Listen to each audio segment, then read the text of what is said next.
In October 2020, when we all were trapped in our homes and thought that coronavirus is the worst thing that can happen to mankind, this little colorful game came out.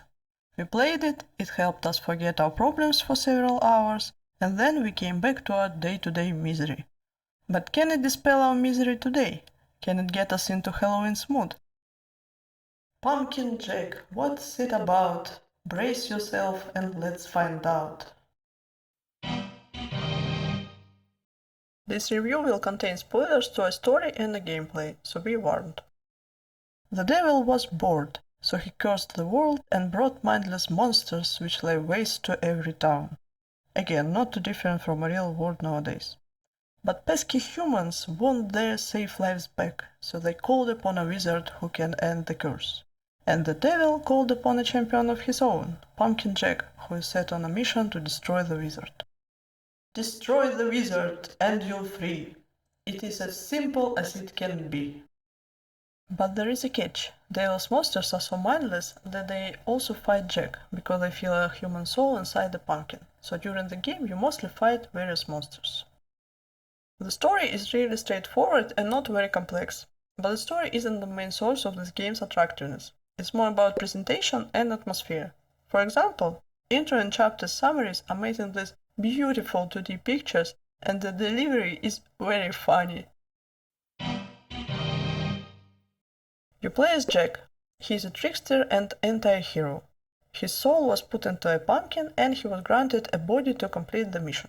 Also, there is the owl, Jack's guide and devil's servant, and the crow, who is very scared at the start but becomes more and more brave. Of course, there are other characters, but I'll talk about them later.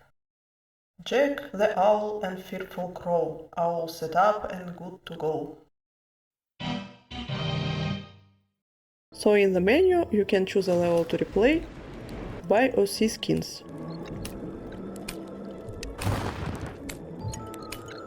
In settings, well, there are some settings, including automatic camera, language, subtitles and so on. When I used the controller to change a parameter in the line, it also changed when I go through that line. It may be because of my controllers, or I don't know, just weird. Also, when I changed the resolution, the game did strange jumps. I didn't catch it on video, but it was similar to jumps it did with loading screens. It didn't affect the game in general, just a thing I noticed. And it didn't happen when I played with a keyboard. In settings, you can delete your previous game if you want to replay it from scratch. And you can turn on a timer, if you want to challenge yourself, I guess. In the main menu, there is also a heart button which opens a message from the author in which they ask you to leave a review on Steam. It's very nice. This game is a 3D platformer with separate level locations which have their distinguished look. They are quickly identifiable and can be described by one or two words: mines, town, swamp and so on. And if we are talking about looks, I can definitely say that the game is very stylish. In one zone, there are two main colors and two accent colors. I really love that. Main and supportive colors are changing throughout the location. It adds diversity into visuals. Anyways, first level is cornfield themed. It's mostly a tutorial where you realize that you apparently can die in water. Here you meet the owl, get information about your mission, learn how to jump and so on. Also, here you collect your first crow's skull. They are needed for cosmetics. And nothing else really, so if you don't want cosmetics, you can just ignore them. They make this sound. Sometimes you hear them from behind the wall and think that you missed something, it's funny. Here you meet the crow, who will help you with attacks on distance. You make a pact with him that if you kill the first boss scarecrow, he'll help you. The game has sort of secrets, gramophones. There is a gramophone on each level and they play different style music, and Jack dances when you click on them.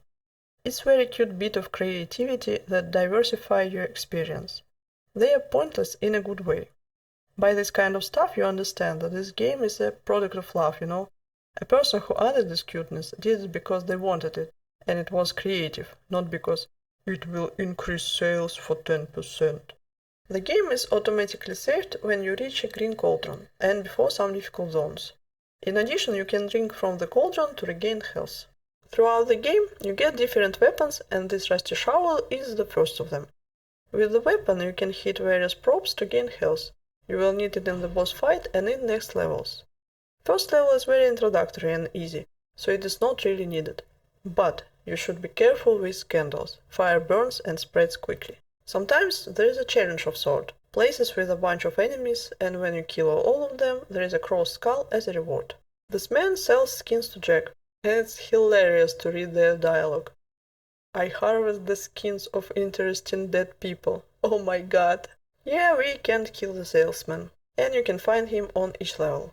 Spend cross skulls in this man's shop to buy new skins and be on top. There are many various enemies in the game. On the first level they are mostly zombies and deadheads. And well, platform elements, if you know what I mean. Also in each level there are puzzles which add more variety to a game. To solve these puzzles, naughty Jack, you need to use your... What the heck? Yeah, to solve the puzzle you need to change perspective. You need only your pumpkin head. Well, anyways, puzzles are not hard and vary on each level. As you can see, the next zone of first level is a barn. A really big barn, I'll say. And monsters are here already. Oh no, cancer mouses, go back to dungeon. Wait, why are there so many candles? Oh...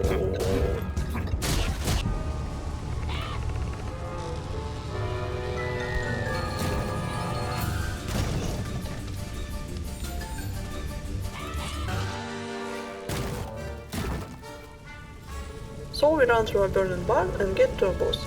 He's simple enough. When he calls for ads, you can replenish your health if you got hit before. After killing the scarecrow, you'll get a new weapon. And there will be an intermission where the storyteller summarizes your adventure and sets up a next level. Mines have violet and green main colors and bigger verticality of allocation. This is a good place to talk about levels density. Almost from the start you can see later parts on the horizon, and it was fun for me. I wonder what's there behind invisible walls. Well, there will later parts, that's all. On each level new enemies are added. This annoying gargoyle sprays you with a green ooze. Well, and of course there are some ghosts. Puzzle in a mine level is, of course, about blowing something up.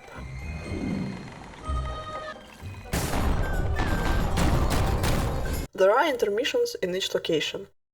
In the first level it was the burning barn. In this it's a minecart. They are made in a runner or a racing style and repeat 2-3 times a level.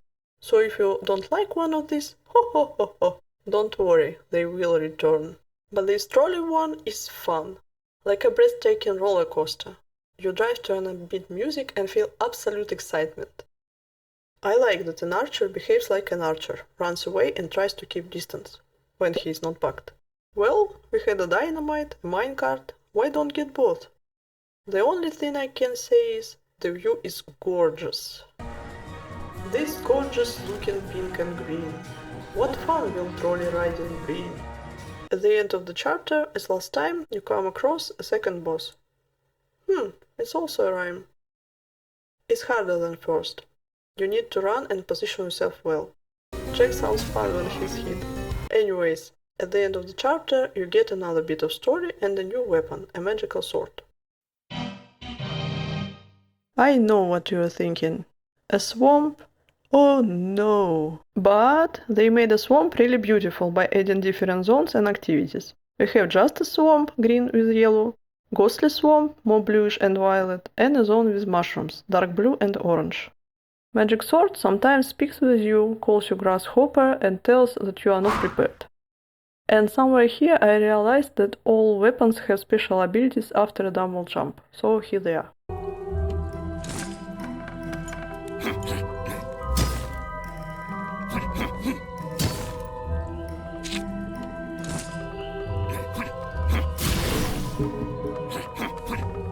In the ghostly part, you meet this shady guy. When you meet him again, he asks you to collect mushrooms for his wife, a witch, which Jack hopes to use to defeat the wizard.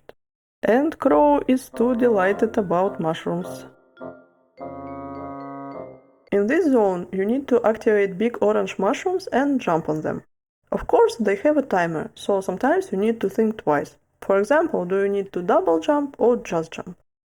And at the end, use the head to solve a musical puzzle with singing mushrooms.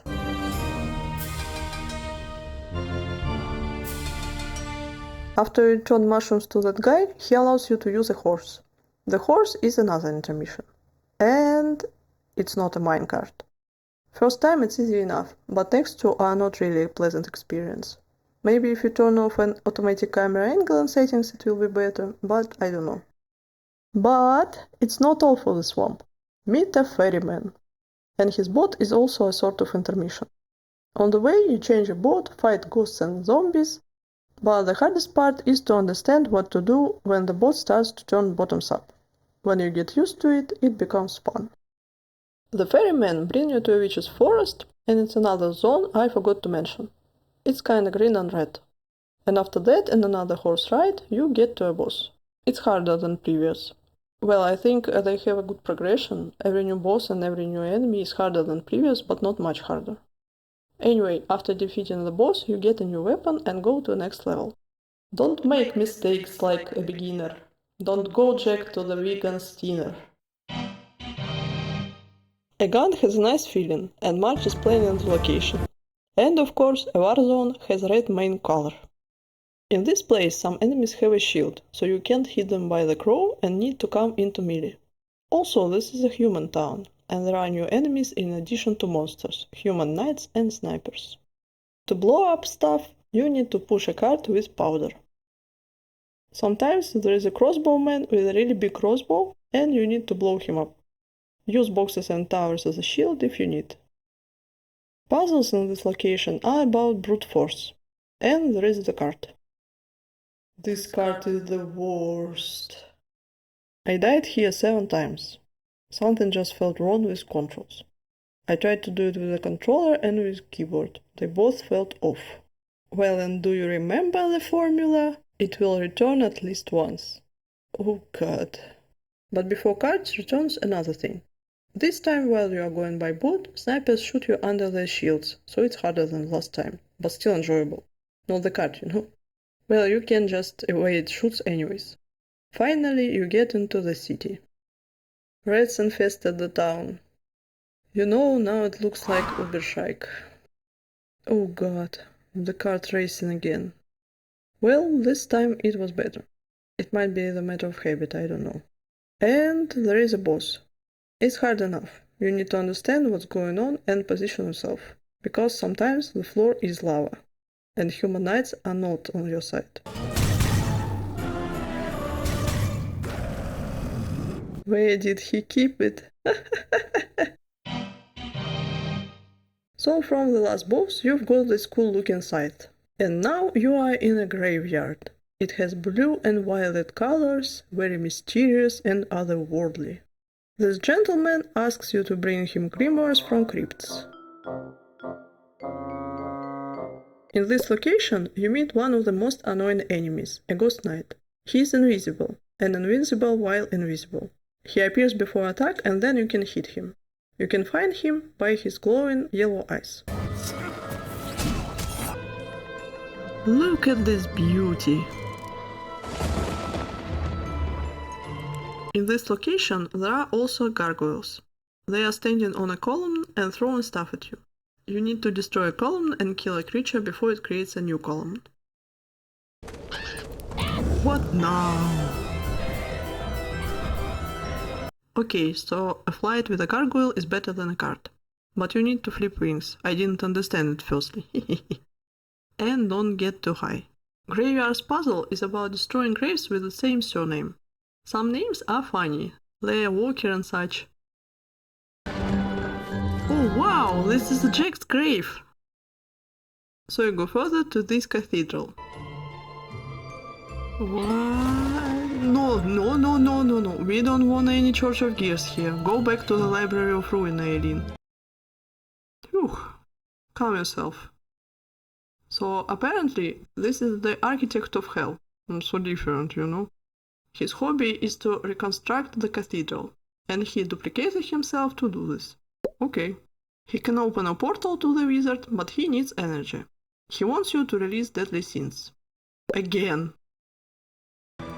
So you destroy 7 statues by passing the test. Gargoyles, graves and deadly scenes. They all are screaming, Halloween! The greed was the worst for me. Sometimes you want to collect stuff can get you to your death. And the gluttony is the boss. Nice. You can't harm its jelly body, but there is a face inside, where you can smash its head to a column. The architect gives you an orb and opens a portal to the last location. The orb has cool visual effects with crow's wings. And the location is the North Pole.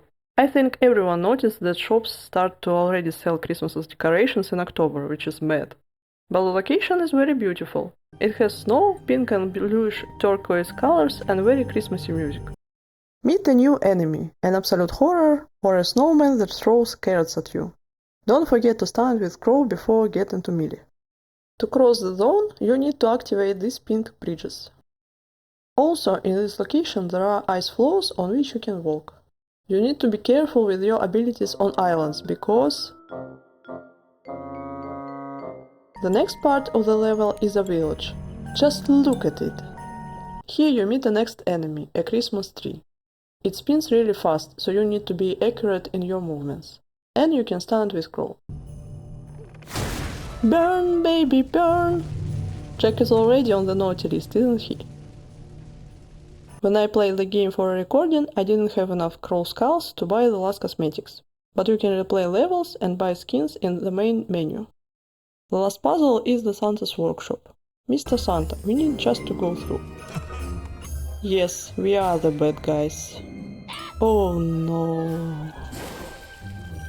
Pink bridge will lead you to the shop. Go blow up Santa, you can't stop. After killing Santa, you go further into the North Pole. You fight some enemies, realign bridges and so on. But it's not all. You can see a familiar boat on the horizon. Yeah, in the end, the boat is the most fun, even if I die. And colors here are beautiful, dark blue and green. It's a common practice to combine everything from previous levels in the last one, so here we are blowing up a human crossbowman. And here, before a portal, I thought, that's it, the final boss. But nope, it was another intermission. And the weirdest one. Here you must avoid other objects, but I just couldn't tell if the object gonna hit me. Hopefully you'll understand it better. I was just happy that I could do it with just one try, but it was close. So next part is practically the same, and you blow up Santa again. But I'm sure he'll live. And then the portal to the wizard, but not without this weird flight again. Finally, the last boss. He sends your way lightnings, tornadoes, plasma balls, balls of electricity and so on. You need to position yourself very well. And between stages he destroys a part of a platform, so watch your step and jump. Yay! The wizard is defeated! You won! And I won't get away the last bit of the story. And there are credits with some concepts and photos. It was fun to watch. And it was really enjoyable game. Pros. Style and atmosphere. It's colorful, it's beautiful, you can clearly understand what's happening and what does what. Quality. It has just a few bugs, and all of them are not about the game process. Many different mechanics. Indie. Because of it, it's cheaper and you don't need to install any other launcher, and it's often on sale. Simple, so anyone can play it. The story is simple but interesting, and it can help creating Halloween spirit. Cons. If you're not in the mood, you can find it a bit boring. The kart race, but maybe it's just me. I think it's a good little game to play, especially before Halloween. It's not hard, it's not very easy, it's beautiful and creative. It's a nice little treat, a sour candy. Someone likes it, someone not, but it can still give a feel of festivity. Happy Halloween!